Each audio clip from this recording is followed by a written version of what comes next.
NEET மறுதேர்வு நடத்த உத்தரவிட முடியாது என்று சென்னை உயர்நீதிமன்றம் திட்டவட்டமாக கூறியிருக்கிறது. விரிவான தகவலுடன் நேரடி செய்தியாளர் மதன் பின்னணி என்ன?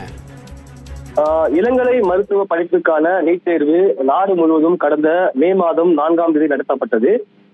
சென்னையில் அன்றைய தினம் மிக கனமழை பெய்தது. இதன் காரணமாக மின்சாரம் துண்டிக்கப்பட்டது.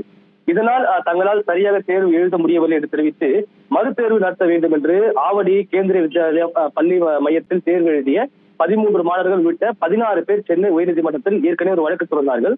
இந்த வழக்கில் மின்சாரம் துண்டிக்கப்பட்டதால் நீட் தேர்வு எழுதிய மாணவர்களுக்கு எந்த ஒரு பாதிப்பும் ஏற்படவில்லை.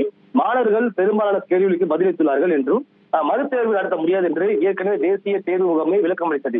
இந்த ஒரு வார்த்தை ஏற்றுக்கொண்டு இந்த ஒரு வழக்கை ஏற்கனவே உயர்நீதிமன்றம் தள்ளுபடி செய்தது.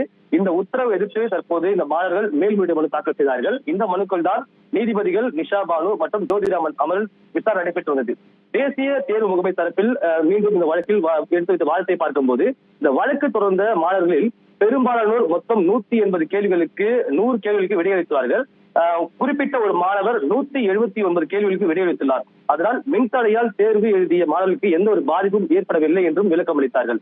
இதையடுத்து இந்த வழக்கில் தீர்ப்பு வழங்கிய நீதிபதிகள் தேர்வில் முறைகேடுகள் நடந்துள்ளதாக நிரூபிக்காத வரை மறுதேர்வு நடத்த உத்தரவிட முடியாது என்றும், மறுதேர்வு நடத்த உத்தரவிட்டால் 20 லட்சம் மாணவர்கள் பாதிக்கப்படுவார்கள் என்பதால் இந்த ஒரு வழக்கை ஏற்றுக்கொள்ள முடியாது என்று தெரிவித்து இந்த மேல்முறையீட்டு வழக்கையும் தற்போது தள்ளுபடி செய்து உத்தரவு பிறப்பித்துள்ளார்கள். உங்களுடைய விரிவான தகவலுக்கு நன்றி.